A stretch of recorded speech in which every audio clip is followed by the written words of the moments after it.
welcome back to Watch the Time. So I'm really pleased to be able to bring you, it's my first Rmalti, or Multi, I don't know if it's a silent R, I'm not sure, it's the Rmalti or Multi GS. This watch, I've seen do a couple of reviews, plus it was one of them watches that I kept seeing on scouring through the AliExpress. I type in sort of watch or automatic watch, and this one crept up a few times. They've obviously based it on, some may say it looks a bit like a Grand Seiko. That's not what I'm saying, this is the Rmalti GS. But it looks like they've done a very good job with the finishing. It looks like one that you could possibly be considering. So that's why I thought I'd bring it in, because hopefully by the end of the video you'll know if it's one that you want to pick up, and if it is, please use the link in the description. Like I say, a few different dial variations they've got. Some of the dials look pretty cool, some of them are a bit more plain, but that's obviously going to be a subjective thing in terms of your taste and stuff, which is good because it gives you more options. But yeah, I'll stop going on. You want to see the watch, but thanks for tuning back in. And with that being said, let's get the camera turned around and get on with it. Hi guys and girls, so this is the watch. As I said in the brief intro, it's a Rmalti or Multi, I don't know if it's a silent R, as I said also. Nice carry case it comes in, travel pouch. Nice that it can be reused. I'm all for that. I like it, getting this sort of stuff as opposed to just a box. So yeah, there you can see the date of purchase, comes with a warranty card. It's just cardboard, so don't get your hopes up, nothing too special, but at least it's signed. As you can see, the model number is also on there. Inside, you've got a sticker, you've got 3 links that I've already taken out for it to fit my wrist, and actually finished really nicely. Obviously we'll cover that as we go through the video, but nice to see the level of finishing on this watch. And there we are, a few different color options.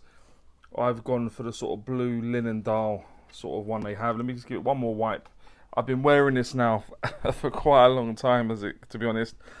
I wanted to get a good indication as to what I think is pants and pucker and stuff, and I've definitely had it on for long enough now. I've probably had it on for a couple of weeks, which for me is pretty staggering to have a watch on for that long. But yeah, this is the watch. It's the RM001.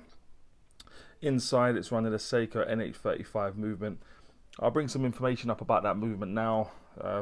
Rugged, reliable, all those superlatives you could really throw at it. Fantastic movement. 24 joules, 41 hour power reserve. I normally say 40 just because rounding it off, but yeah, very good.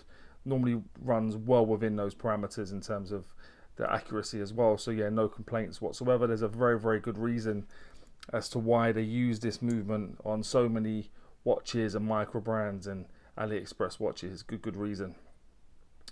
The construction of the watch, aside from that crystal on the front and back, is all 316L stainless steel. As you can see, it's got a brushed, quite a coarse brushing, but done very nicely. On the bezel with a polished edge going around the outside. The side of the case is predominantly brushed, as you'll see, but it has got a polished faceted edge that goes through each side.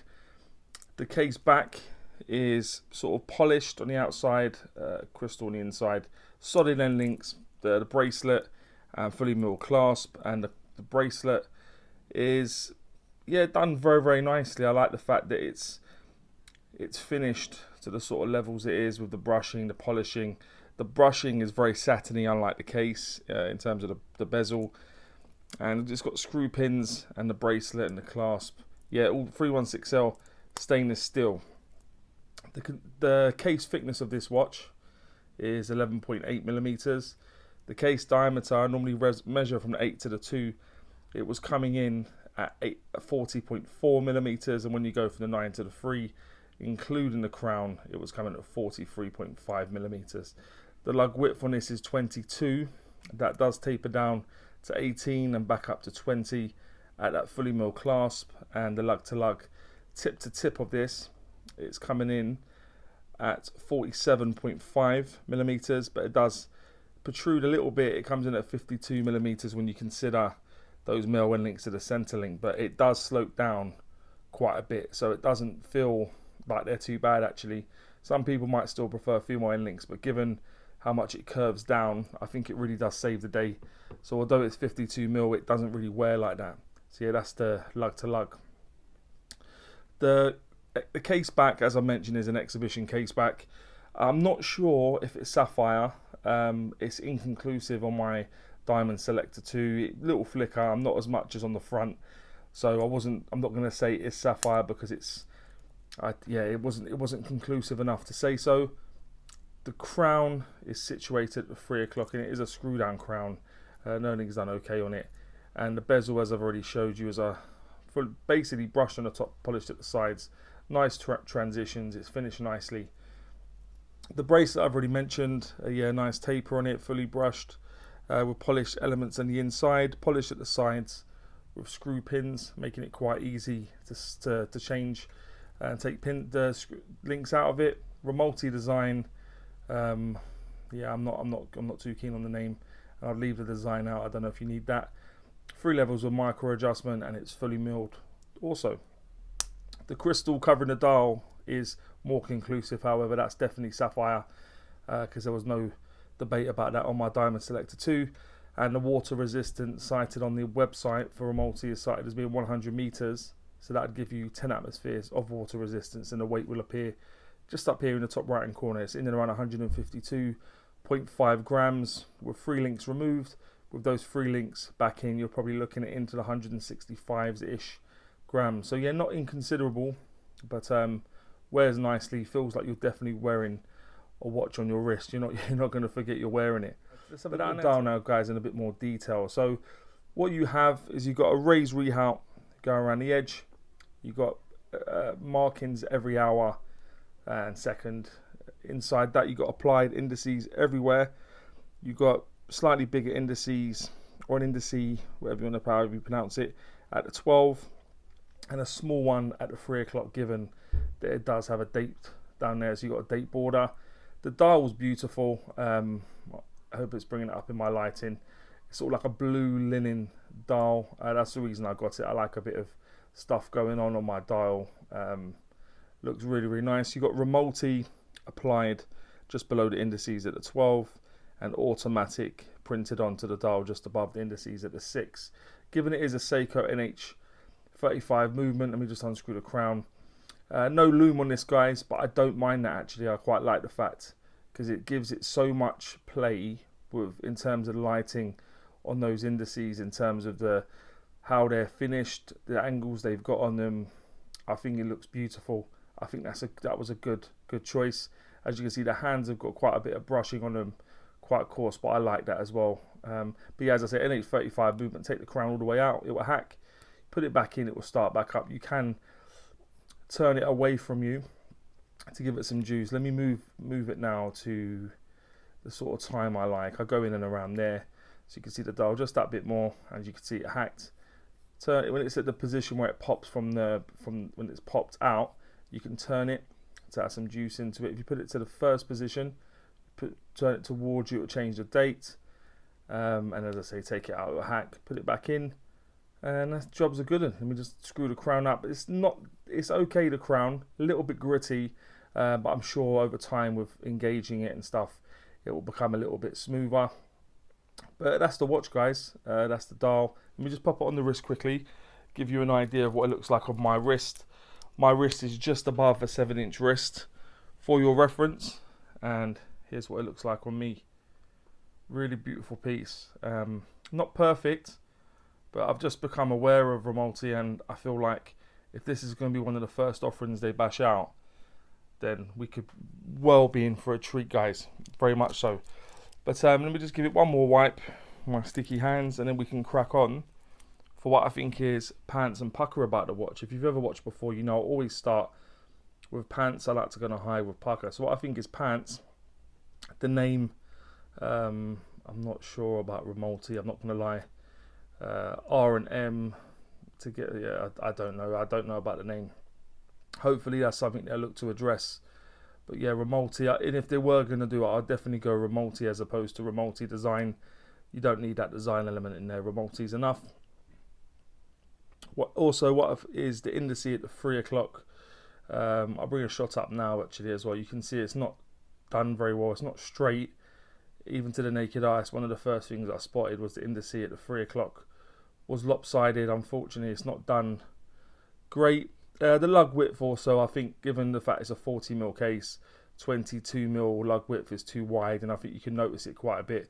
20mm is where this watch should have been with the lug width. It just looks too too wide given the dimensions of the watch itself.